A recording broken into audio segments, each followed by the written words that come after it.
Go. Miko, sit. Well, he thought about it. Yeah. He may Down. know it, but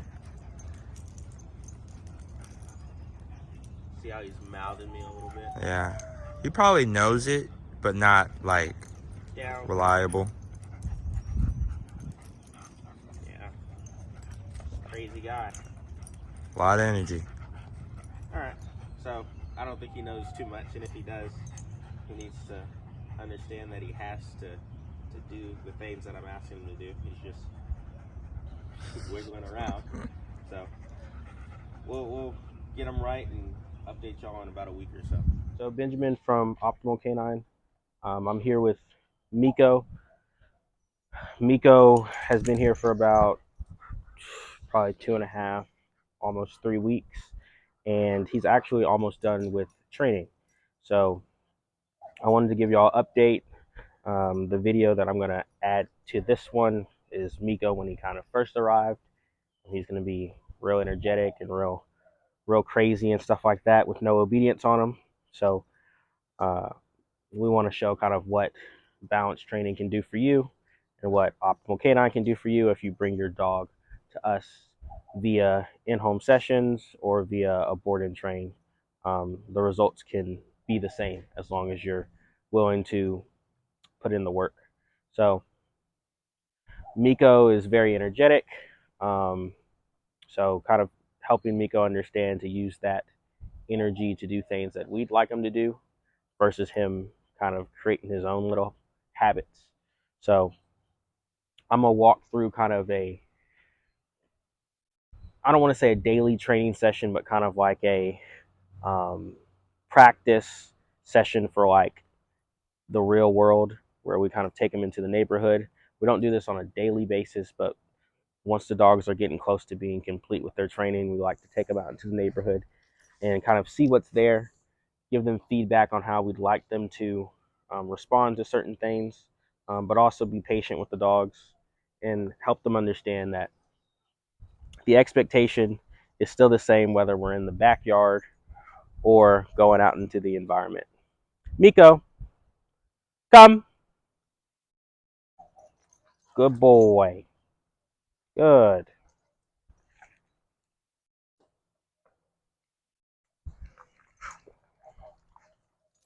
All right. So we're going to start off just walking to the gate, making sure he does the things I'd like him to do before we go out, and then we'll start our walk.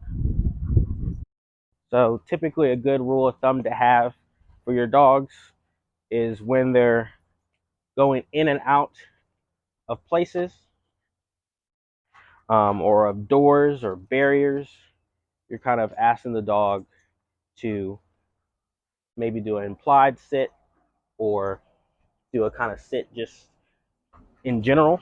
So the dog knows that you'd like them to kind of wait for your guidance before crossing a threshold. So let me make sure that I'm prepared. I have my leash, my Herm Springer is on the dog, and I believe my remote for him is in my pocket here. Let's just check and make sure I have that all in place. So when I'm testing a remote, I always vibrate just to make sure the collar is on. It is not that remote.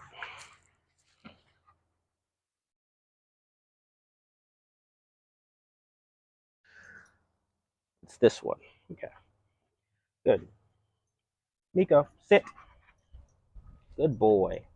And you see how he still has the same energy, the same personality. We've just kind of harnessed it a little bit. We understand he's young and that he's going to make mistakes, but just kind of channeling that energy into something a little bit more productive. So I'm going to open this gate and I'm going to turn my e-collar on a level to where I can communicate to him that he's not allowed to get up. So if he gets up, he's going to get a little tap on the remote.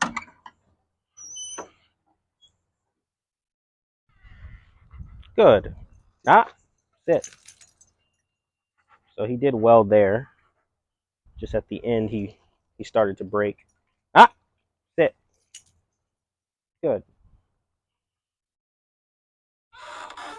So impulse control is important for dogs, especially energetic young dogs. They need to be thinking before they're just acting. So I'll practice opening the door and looking like I'm walking out. Good. No. Sit. Good. So he's hearing good and he's thinking, well, let me go ahead and grab the food. I want him to wait until I come and bring him the food. I don't want him to be breaking position just because I have food that I'm about to hand him.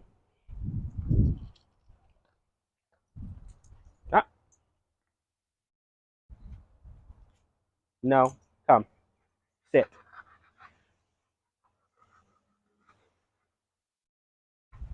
No. Come. Sit. Good. I don't like him backing all the way up. Nah. Good.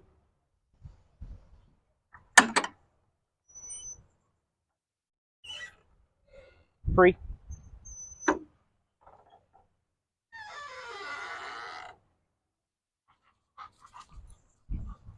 So Miko's a little insecure about certain things.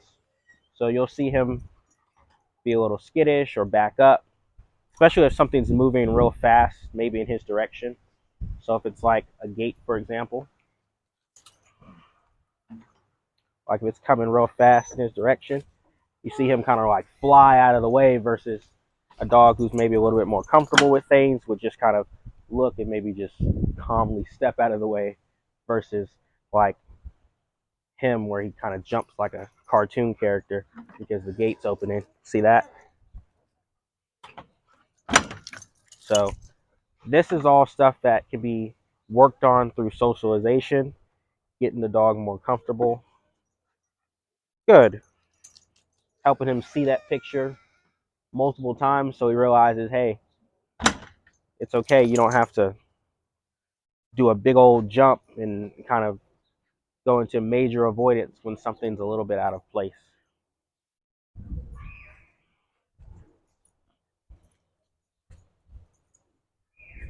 So we always want to encourage the young dogs to be, well, really any dog, to be curious as long as it's safe. So if he wants to check things out and smell things, that's what we'll do. As long as I'm not asking him to do anything.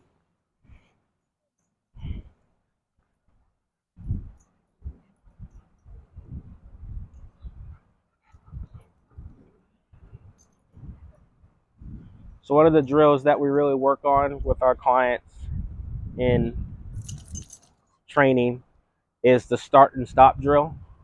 So you'll notice that I'll stop periodically to make sure the dog is paying attention. Good. And he's really not paying that much attention, but he's pretty young, so he's got some puppy attention spans. But he is not pulling, so that's good. So when I stop, I want to see the dog stop. Good. And if I get eye contact from the dog, I'll reward, but he's not paying me really any attention in terms of eye contact after I've stopped. Good. There we go. Good boy. And he's eating very quickly because he wants to go back to checking things out.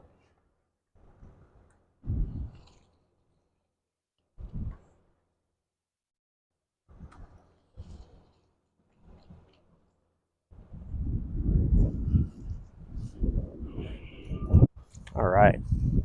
So we'll probably do some obedience here as soon as these cars go by. So I didn't see any issues with cars, with him kind of being too excited or over aroused with the cars. He saw some people, or he saw a kid down the street over there, and there's also someone working on their car over here. And I didn't see any issues with that either. So that's good.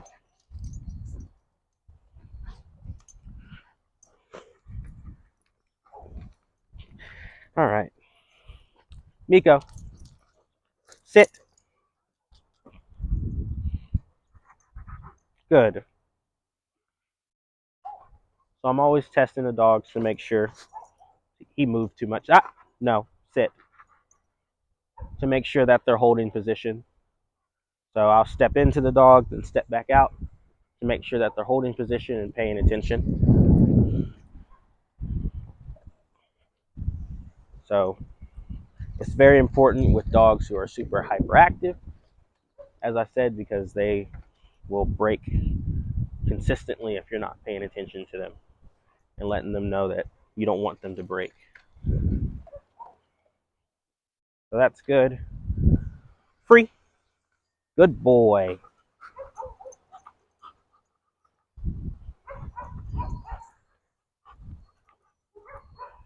So there's some dogs barking here. So I'm going to actually put him into a down. Miko, down. Good boy. So something that I watch him on is his elbows. You can see that sometimes they raise up. Down. Good. I want him to understand that I want the elbows down. I don't want them up. So if I go to reward and he pops them up like that, I'm going to remove the reward.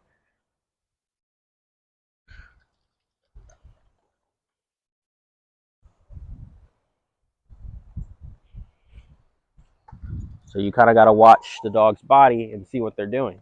Because if you're rewarding when his elbows are up, that's going to eventually be your down command. The elbows are going to be up high, and you're going to wonder why your dog's not laying down, because you weren't watching the way he was laying, and you're rewarding a position you didn't really like. So reward what you don't like, or reward what you like. Correct what you don't like. So I'll circle him to see if he holds. I'll drop the lead. Good.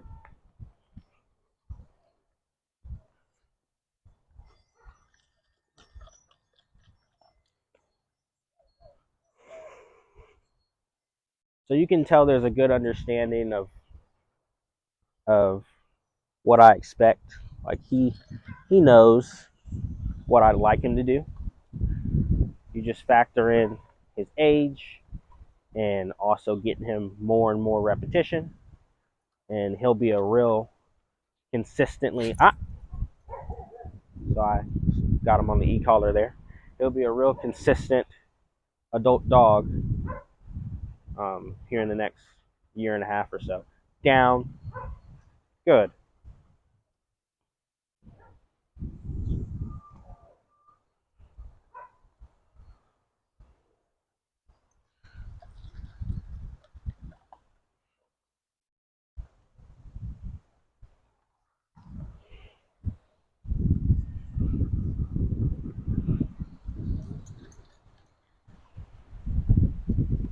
All right.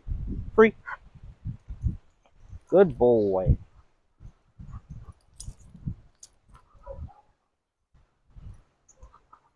So, huh? So now we're doing the last obedience command for the walk. And then we'll just kind of let him look around, because it's not all about the obedience for a young dog. You want to definitely make sure they're getting to see things and understand noises and different objects that may look funny to them, and maybe getting to check those things out. So he found that kind of interesting, looks like.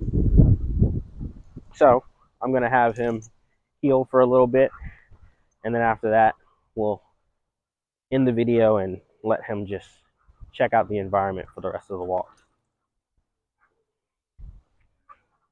Miko, heel. Good. So now that he's in a heel, I'm going to correct him if he's too far in front or if he's not paying attention to me. So right there, he wasn't. And we're going to keep the pressure on him until he fixes it. Heel. Nope. Good. So that's correct. The heel, he must stay on my right side. So him going way out in front or going way out to the left is incorrect. So I always tell my clients when they're having their dog heel, be very picky in particular on where you expect the dog to be. Because if you're lenient on it and you're letting certain things slide, then your heel is not going to be what you'd like. Good.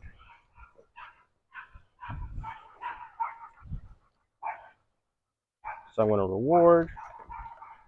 And I'm going to continue asking him to heel until he's doing well, until I'm seeing a consistent behavior. So you never want to see that he's struggling with it and really just be like, oh, well, forget it. We just won't heel anymore. If you know you've taught him the behavior, you want to help the dog kind of work through it. So if I see him struggling, we're going to provide a little bit of correction. Then we're going to backtrack him, have him do it again. And then when he's doing it right and correctly and prioritizing what I'm asking versus the environment, then we'll end the heel and let him enjoy the environment. That's really what he wants to do. Even though I have food, he still would rather check things out because he's not used to seeing all these things on his walks. So testing him a little bit, slowing down, making sure he's paying attention to me. Good. Speeding up. Ah.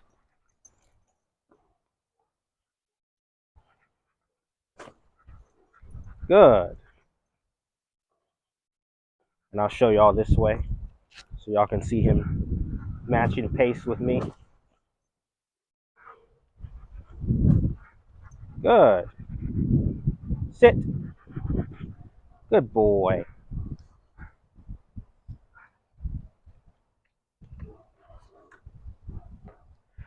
All right, so for an 8-month-old dog, that's pretty good. I don't have any complaints. And we'll keep doing some training until he goes home in the next couple days.